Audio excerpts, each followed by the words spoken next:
Përshëndetje të gjithëve, po takohemi kështu sërish në podcastin e radhës dhe sot do të flasim në fakt për një temë që është mjaft aktuale dhe mjaft e rëndësishme. Do të flasim për barazinë gjinore dhe sot të ftuar kam kënaqësinë të kem profesoreshën e nderuar Arta Mero dhe gjithashtu student Elfatir Lloga. Përshëndetje dhe faleminderit shumë që keni ardhur në podcastin CU Talks. Faleminderit shumë që keni ardhur të flisni në fakt për një temë që është mjaft e rëndësishme, jo vetëm në vendin tonë, por gjithandej. Faleminderit për organizimin dhe për ftesën e këtij podcastit. Faleminderit për ftesën. Atëherë unë thash jemi me profesoreshën Arta Mero dhe me Elfatirin, por ju lutem nëse mundet të bëni një prezantim të shkurtër. Okej, unë jam profesoresh Arta Mero, jam profesoresh e lëndëve familjare dhe trashëgimore për ndryshe civiliste në Universitetin e Evropës Juglindore dhe këtu jam që nga viti 2005, kështu që njoh shumë mirë strukturën edhe të trajtimit të barazisë gjinore edhe në kuadër të universitetit. Jam shumë e privilegjuar që më ka rastis të punoj punën të cilën e kam planifikuar dhe kam ëndruar kur kam qenë studente e këtij universitetit, përndryshe jam alumni i këtij universiteti. Mirë, shumë mirë. Quhem Elfatir Lloga, jam student i vitit të tretë në Fakultetin Juridik. Okej, në rregull. Atëherë pse mendoni që tema e barazisë gjinore është një temë që akoma trajtohet edhe sot, edhe domethënë akoma nuk është aty ku të gjithë duam që të jetë, domethënë një barazim me të vërtet gjinore? Okej. Barazia gjinore ka lind si fakti i diskriminimit. Kështu që në kohën e sotme të flasësh për barazi gjinore është e pak e çuditshme për shkak se kemi shumë ligje, kornizë të pasur ligjore, mirë po implementimi i saj sikur ngec, jo vetëm në aspektin e jetës familjare ku traditat janë ata të cilat mbisundojnë, por edhe në aspektin e jetës publike. Sa i përket mos zbatueshmërisë dhe mos respektimit të këtij parimi, i cili është e parim bazë edhe në kushtetutën e vendit tonë, edhe në kornizat ligjore të cilat ligjet speciale të cilat dalin nga kjo kushtetutë. Çështjen, domethënë, të mos respektueshmërisë së këtij parimi në sferën publike, në sferën private, politike, ekonomike, arsimore, në punësim, do t'ja kisha në vesh gjithsesi patriarkatit, i cili sado që ne mundohemi mos ta trajtojmë si temë e cila është aktuale, megjithatë mbisundon si e tillë në shoqërinë tonë dhe në familjen tonë dhe andaj është e rëndësishme të bisedohet për shkak se edhe përkundër shumë aspekteve të rregullimit juridik të këtij parimi, sepse është parim, ne ngecim në zbatueshmëri dhe shumë ankesa, veçanërisht edhe nga integrimet evropiane, një nga arsyet është edhe mos respektimi i parimit të trajtimit të barabartë në të gjitha aspektet, për shkak se baza e trajtimit të mos barabartë nuk është vetëm në aspektin gjinor, por është në shumë aspekte, në aspektin social, në aspektin përkatësisë politike, përkatësisë fetare, përkatësisë etnike, kështu që si temë unë besoj se do jetë edhe shumë gjatë aktuale në mesin tonë. E mendoni që domethënë nuk është se do të mbrim dikundi për këto 5 vite të ardhshme? Po jo, edhe përkundër fakti që kemi për shembull ligjin për mundësi të barabarta të grave dhe të burrave, ligjin për mos diskriminim, çështja e trajtimit të barabartë është e përfshirme gati se në ligjin për marrëdhënien të punës, në ligjin për familjen, në ligjin për trashëgimin, domethënë këto ligje me të cilat unë kryesisht punoj. Megjithatë, zbatueshmëria përsëri në kohën e sotme apo kemi një diferencim veçanërisht në aspektet e jetës familjare ku ne i studiojmë bashkërisht edhe me Elfatirin gjatë këtij viti kemi trajtu veçanërisht në aspektin e gjinisë apo femrore dhe mashkullore ku ka një trajtim, një hendek shumë të thellë midis gjinisë mashkullore dhe femrore në aspektin e rregullave, marrëdhënieve familjare, trashëgimore, por edhe në aspektin e jetës publike apo në përfshirjen e grave dhe burrave në mënyrë të barabartë, si në aspektet e kyçes në tregun e punës, po ashtu edhe në atë përforcimin ekonomik, reziliencën ekonomike të tyre. Ndërkohë Elfatir, si e shikon ti, pse mendon që është e rëndësishme dhe është aktuale kjo tema akoma si një student i po të njëjtit fakultet si profesoresha? Besoj që pavarësisht të gjitha përparimeve të cilat kanë ndodhur në këtë fushë, siç u përmend edhe nga profesoresha Sharta, besoj që ende gratë në këtë rast hasin barriera strukturore apo diskriminime në bazë të gjinisë, pa mundësi në integrim në punë, në arsimim apo në pozita udhëheqëse. Edhe në qoftë se shohim për shembull përfaqësimin politik, do të vrem që shumica e përfaqësuesve politik janë të gjinisë mashkullore. Po ashtu edhe nëse marrim gjykatën themelore të Strugës në këtë rast, shumica e gjykatësve do të jenë të gjinisë mashkullore. Akoma ekziston ajo, domethënë se është grua edhe do ta bëj punën, po jo ashtu si. Veçanërisht ne bëjmë hulumtime në terren dhe hulumtime të trajtimit të barabartë në aspektin, siç e thekë El Fatiri, që është shumë e rëndësishme, për neve juristët, si rrjedh ky trajtim i barabartë që nga arsimimi. Dhe evidente, domethënë faktet flasin, faktet empirike të dhanat flasin që shumë vajza neve na diplomojnë në kohë, veçanërisht në fakultetet juridike, shumica e studentëve janë të gjinisë femrore. Mirë, po pas diplomimit këto sikur i humbim në tregun e punës. Kështu që kur e shohim numrin e vajzave të diplomuara që një përqindje e konsiderueshme e tyre e bukur diplomon në kohë dhe në fakultetet juridike, nga ana tjetër stagnojmë në përfaqësimin e tyre për shembull në profesionin e juristit. Me thënë në gjykat, në prokurori, në avokate, veçanërisht në këto pjesat, nuk e di pse, në pjesat me shumicë shqiptare shumë pak avokate ka edhe femra, apo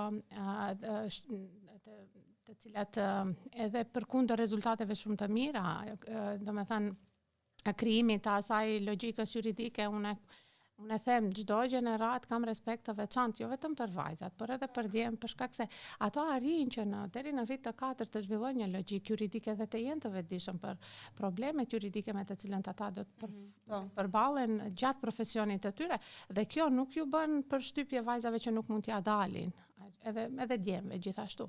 Mirëpo, gatishmëria e institucioneve publike për të pasur për shembull një kryetare, siç tha edhe El Fatiri, udhëhecse të ndonjë institut, kryetare gjykate, shumë pak, domethënë ka 2-3 kryetare të gjykatës.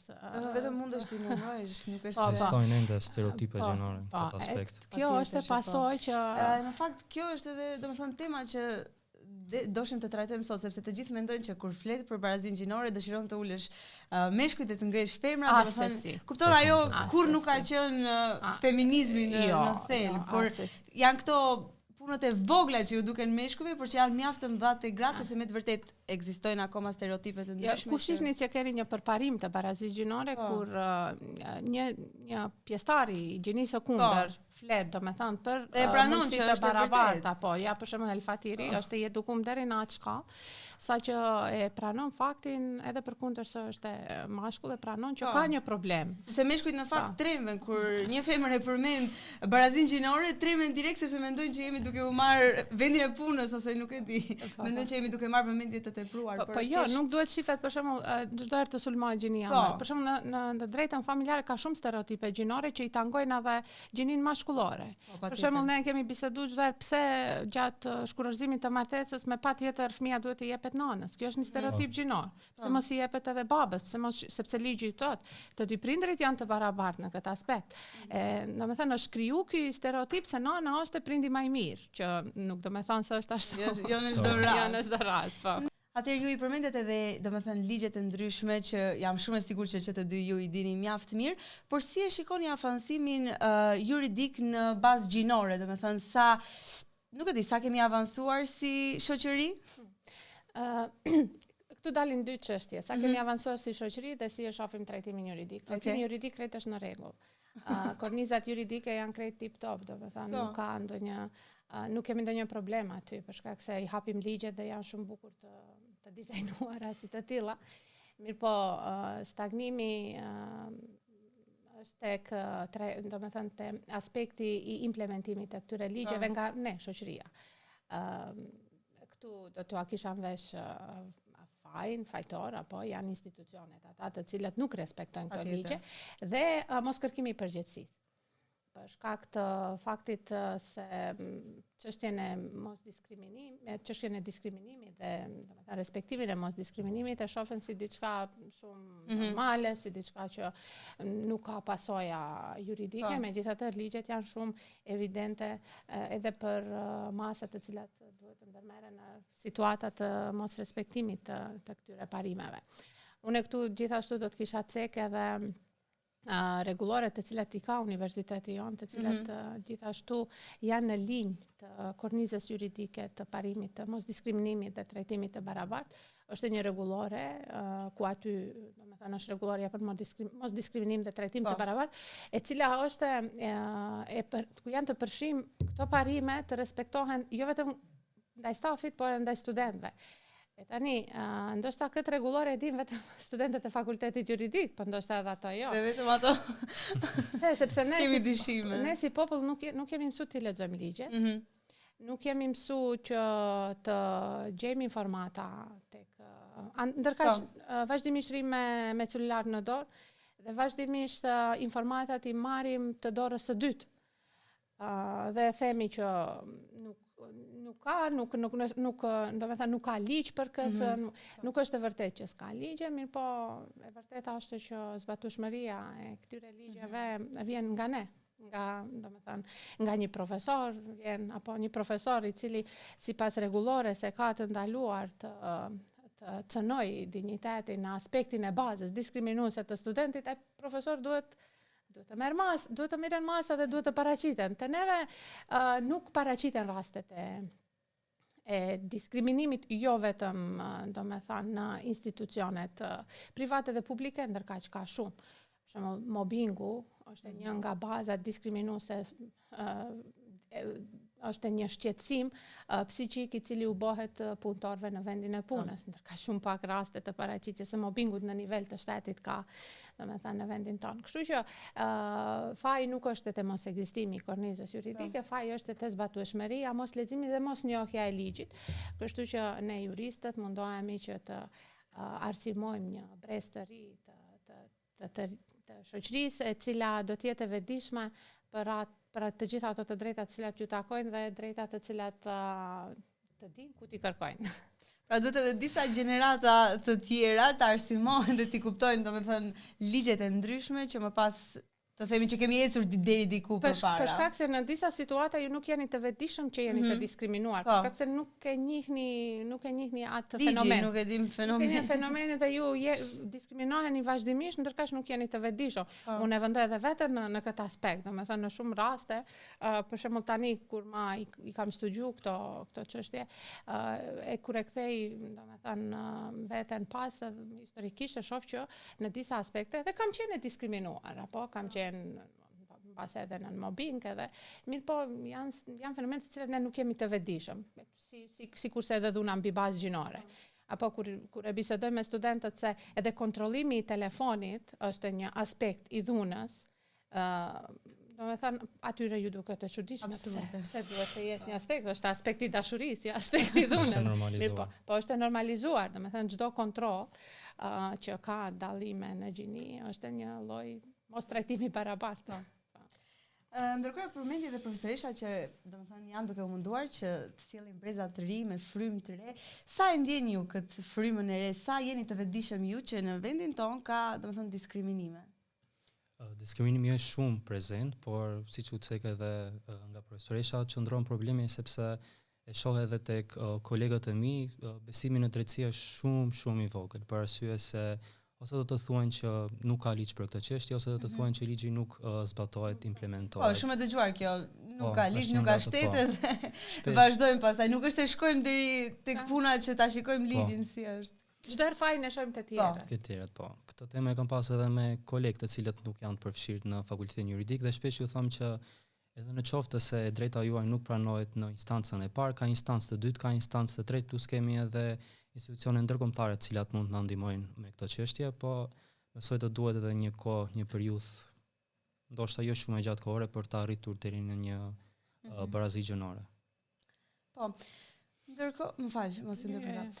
Ndërkohë, a e shikoni domethënë në një mënyrë më pozitive këtë përfshirjen, domethënë që gjatë gjithë kohës flasim për barazinë gjinore ose është diçka që siç thon djemt, shumica është tepruar vetë se po flasim vetëm për barazinë gjinore. Si e shikoni ju në fakultetin tuaj? A është diçka që domethënë flitet gjatë gjithë kohës për këtë temë ose barazia gjinore në fakultetin ton është e përfshime në shumë landë. Po. Si aspekt. Kemi landën të drejtat e njerëzit, në drejtën familjare trajtojmë në të drejtën trashëgimore, drejtën civile, drejtën e punës. Domethënë, gati se në të gjitha landët është e përfshime si parim, që thash edhe në fillim, për shkak se është e parim kushtetues dhe si i tillë patjetër të trajtohet.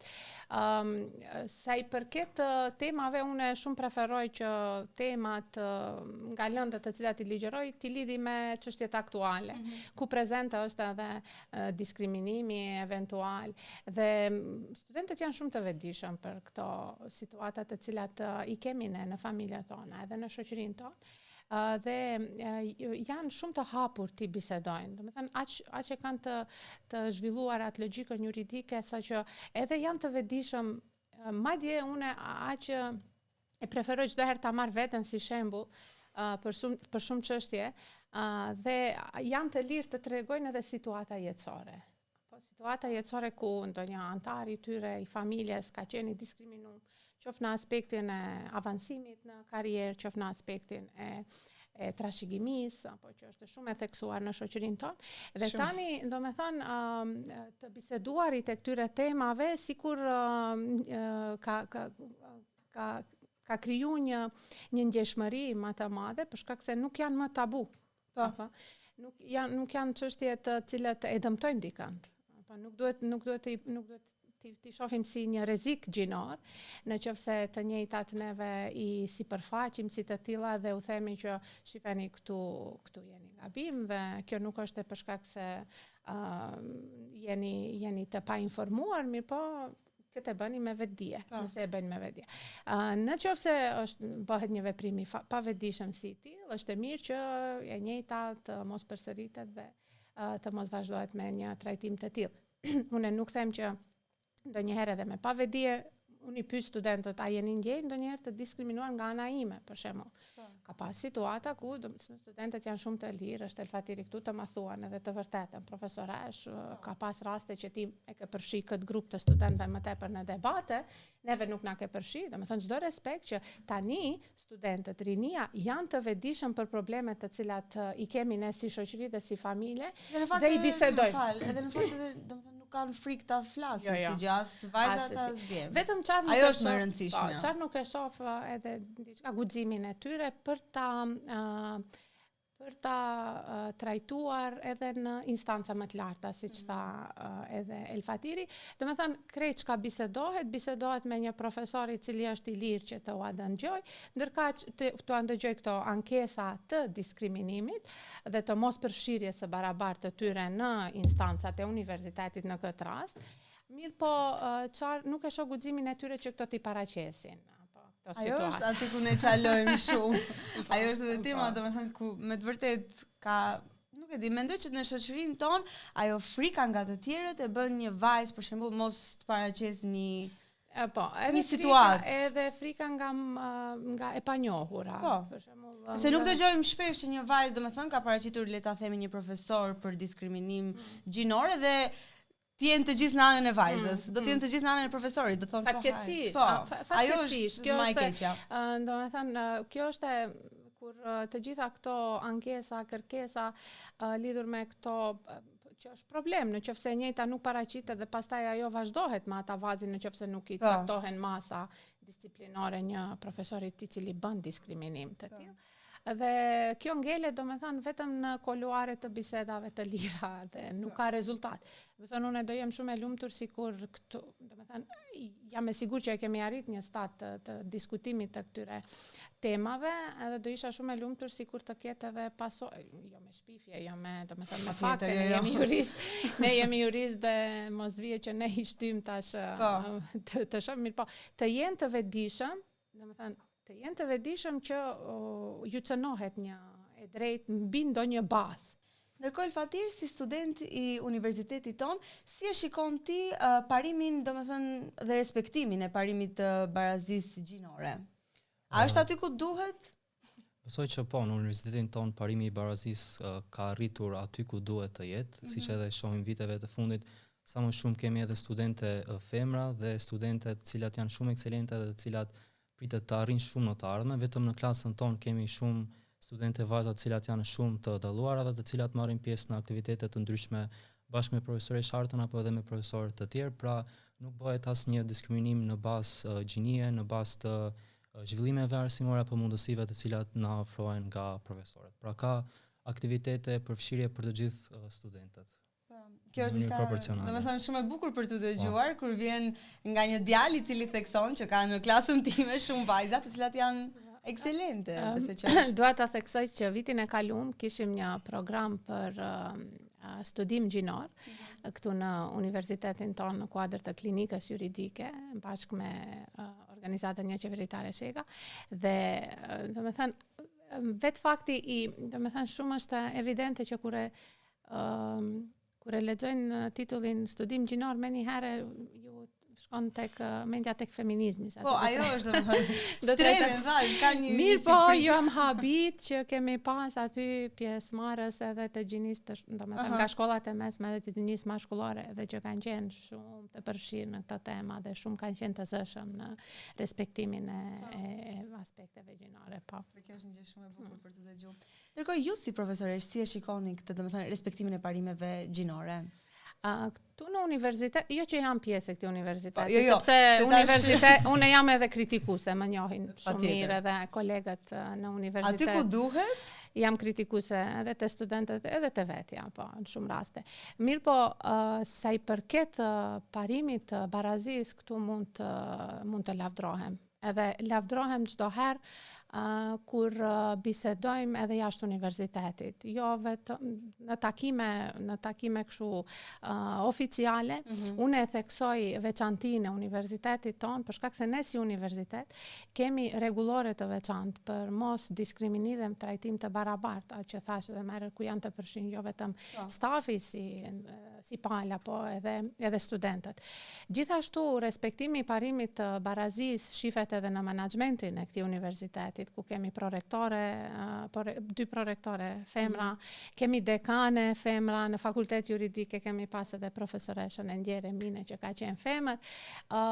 Në aspektin e përfshirjes Senati gjithashtu është respektu parimi që ato janë përfaqësues të stafit ku sillen rregullore të këtilla dhe ku zëri i barazisë gjinore respektohet si i tillë.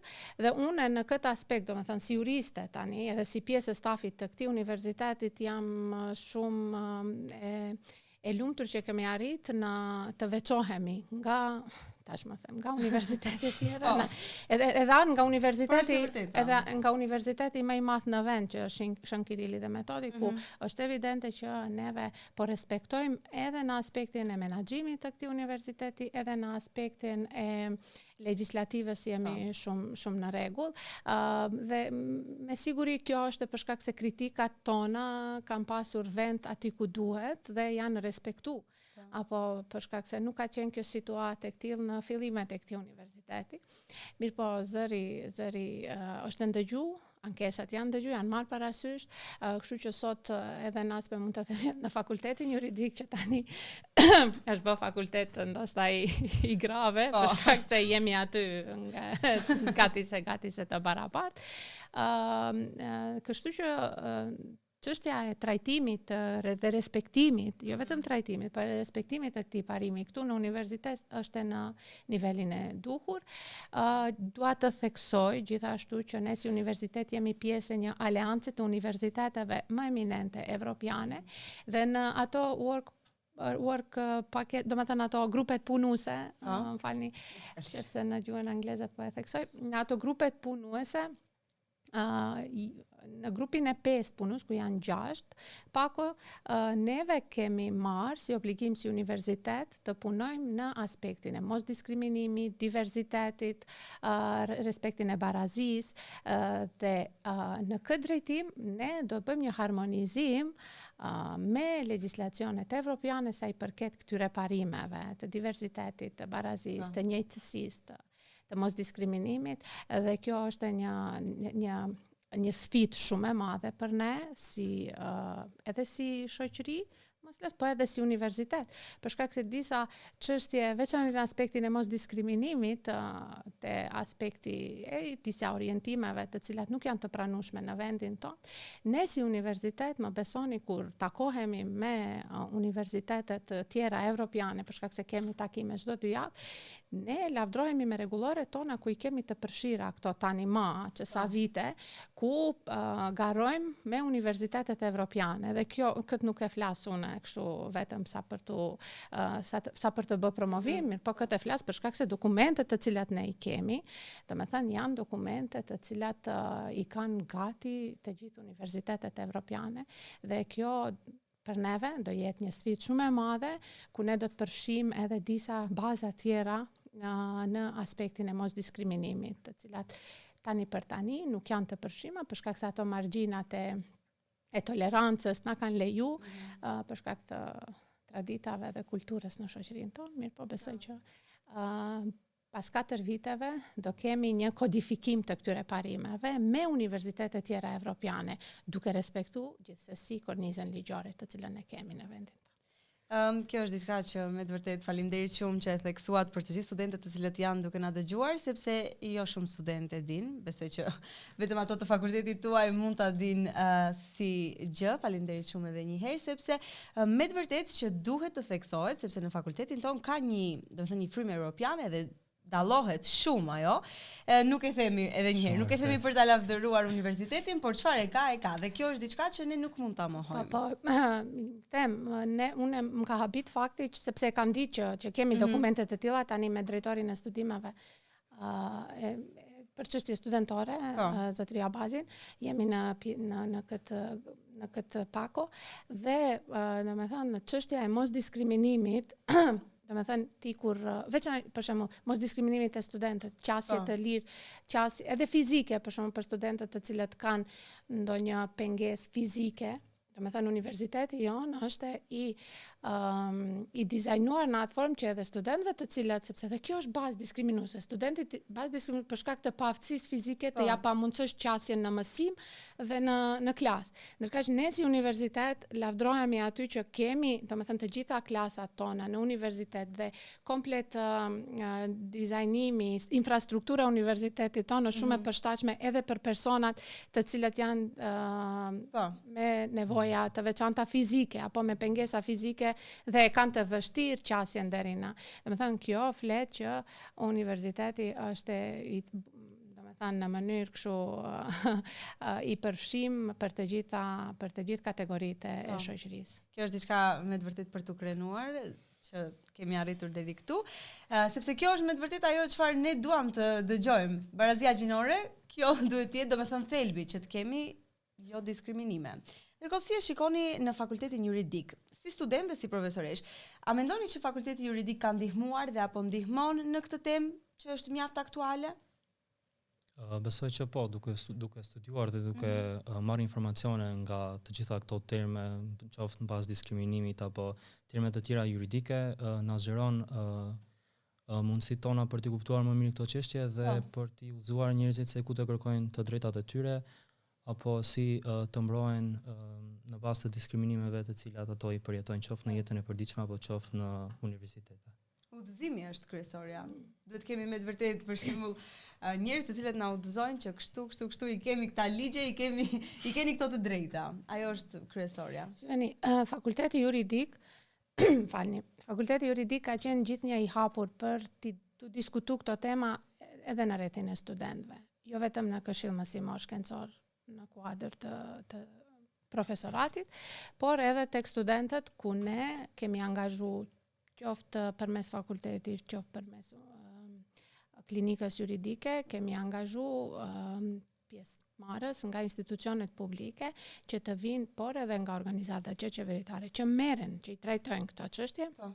Të vinë dhe të organizojnë panel diskutime, debate me studentët, në një farë mënyre t'ua bëjnë me dije që institucionet ku ata mund të drejtohen në situata të. Ose për shembull këto çështje trajtohen edhe në aspektet e lëndave procedurale, se si për shembull një diskriminim mbi ndonjë bazë, ju ku ta paraqitni dhe cilat procedura duhet të respektohen.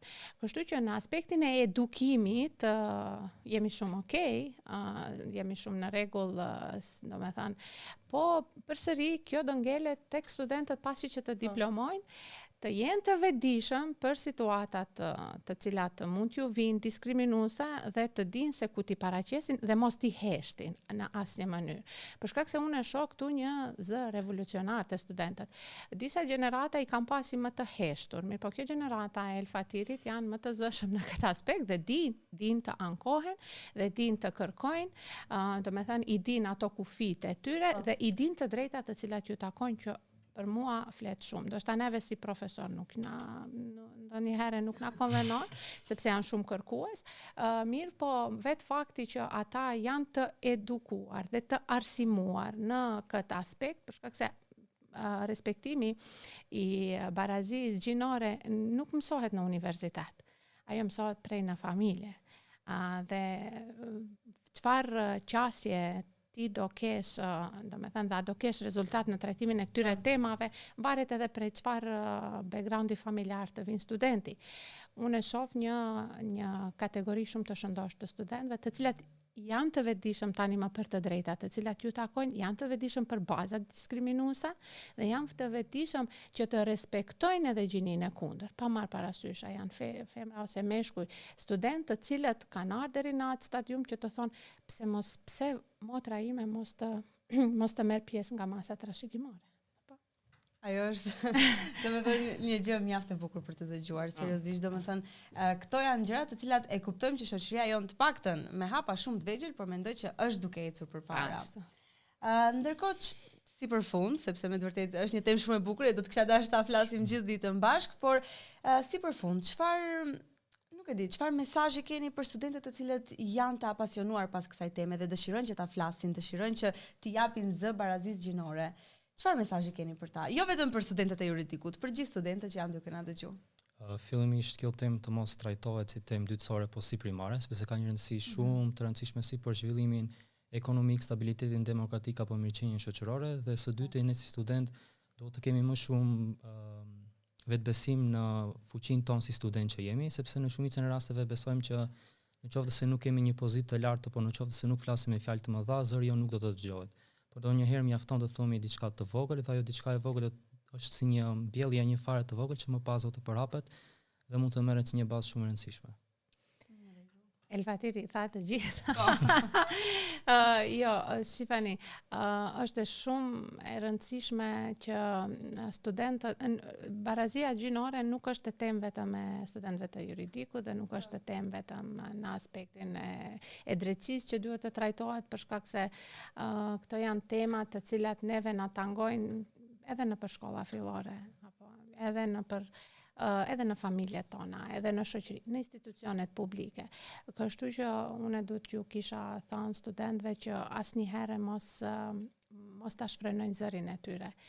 Thënë aty ku kanë të drejtë, çdo herë duhet ta paraqesin faktin që diçka nuk është në rregull. Veçanërisht studentët e drejtësisë e dinë që të gjitha këto çështjet mund t'i paraqesin mbi bazë juridike. Megjithatë, ka këtu te neve edhe avokat të studentëve, ka edhe klub juristësh, më duket që